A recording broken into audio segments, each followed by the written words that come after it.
The Bible is the greatest story ever told, and here's why. It's trying to tell you something about a war that is about intellectual, spiritual enlightenment versus human darkness and ignorance. Okay, because I'm going to kind of be jumping around a little bit here and there, throwing out some Bible verses, throwing out some facts. So buckle your seatbelts, because we're going to go for a ride. Now, the sun is the greatest gift God had given to us. Why? Because at night, the animals come out and they want to eat. And us as humans, we really don't go out at night. Why? Because of that fear. But when the sun does rise, guess what? Everything is peaceful and man is in control. God's son is called the Prince of Peace, correct? Yeah. Is the giver of life. Is our risen Savior. The light of the world, newborn son. In Egyptian times, God's son, Horus, for example. Switch those letters up in Horus. It actually spells ours. Hours. Now the sun comes up on the horizon, right? So that is Horus rising. Horizon. You know where the 12-step program actually comes from? Horus walked across the sky in 12 steps. He left the world in the hands of the Prince of Darkness, whose name in Egyptian times was Set, his brother. I'm going here now? Okay, good. Keep going, right? So check this out.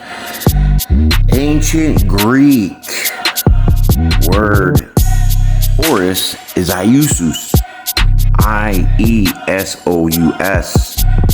Now in Greek, you could switch up the I's and the J's, right? Fact check me. Change those letters. You'll get Jesus. That's why you worship Jesus on Sunday. And all of these are just knowledge of intellectual, spiritual enlightenment. Symbols. John 1:4-14 says this: have seen and do testify that the Father, the Son, to be the Savior of the world. Another word for sky is heaven. Leaves in a cloud and will return on a cloud. Now, when you see the sunset, do not ever see that there is clouds that are going with the sun down. And then when the sun rises, there are clouds rising with the sun. 14:6-2 says this: see the Son of Man sitting on the right hand of power, coming in the clouds of heaven. The Bible says Jesus walked on water, right? Matthew 14:29 says this: said, come. When Peter was down the ship, he walked on water to go to Jesus. John 19:5 says this: Jesus came forth wearing a crown of thorns and a purple robe. Crown of thorns is the rays of sun. Just take it a little bit step further, right? Y'all heard that the number 13 is an unlucky number? Well, check this out. There were how many disciples that Jesus had? He had 12. 12 and 1 plus Jesus is 13. You have 12 jurors plus 1, the judge, is 13. This is where I'm really going to blow your mind. The number 12 is very extensively written into the Bible. I'll give you some examples. Check this out. 12 disciples. First spoke at 12 years old. The 12 tribes of Israel. the 12 judges of Israel, 12 princes of Israel, 12 angelic guardians of the 12 gates of the New Jerusalem. Moses built 12 pillars. Friends, the number 12 has always represented the 12 houses of the zodiac. Heard of the Lord's Prayer, Our Father, thou art in heaven, hallowed be thy name. Thy kingdom come, thy will be done on earth as it is in heaven. My friends, is a root word of zodiac. Of zodiacs affect the affairs of all mankind. Jesus says, my Father in his house has many mansions. To John 14:2. Let's get a little deeper, right? So during the summertime, we're going to talk about the seasons now and how all this correlates. In the summer, you have the summer season, right? The constellation Leo, the sun enters Leo during this summer season. That's why you know it to be called the Lion King, okay? The sun rotates every 90 degrees, 1 degree per time, blah, blah, blah, right? I don't want to get into all that, basically. I'm just keeping it short, right? So now, what's after summer? Fall, right? Check this out. Jesus was kissed by Judas, right? That was basically the kiss of death, okay? So let's bring this back to the next season, which is fall. Fall, the sun comes into the constellation of Scorpio. So then if you get bit by a scorpion, that is basically the kiss of death. Because when a scorpion stings you, it actually leaves the mark of human lips. About the winter solstice.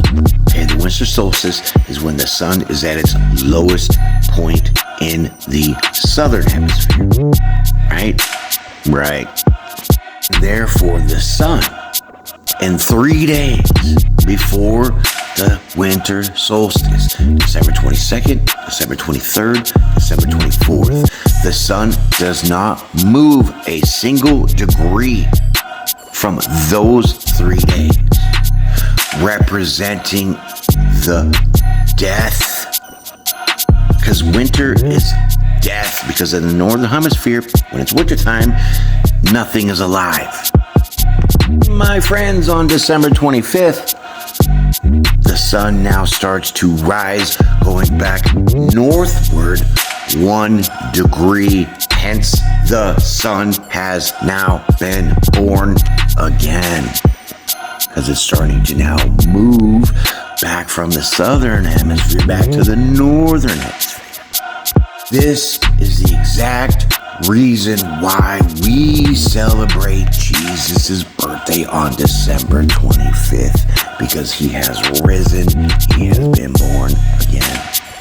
For spring to be now at the halfway point in its transit, it is now beginning spring. Back to life. First week in spring is called the Passover.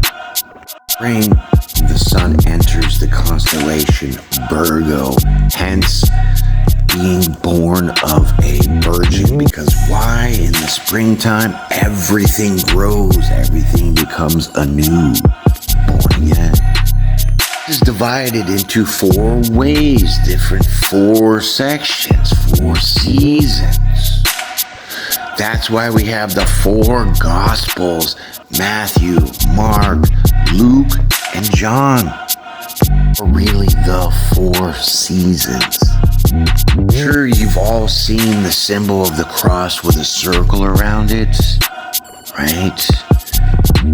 The cross is represented as the zodiac, and the circle is represented the the sun.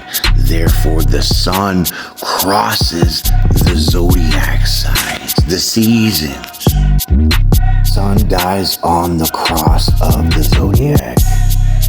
Friend, you sit there and you tell me that these zodiac signs are not directly influencing man here on earth.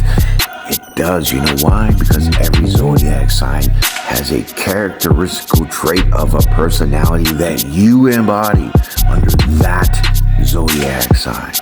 So therefore, God does say, I will illuminate the signs and the symbols in the heavens. That is your spiritual, intellectual enlightenment, my friends. Hope you enjoyed that one, because that was deep.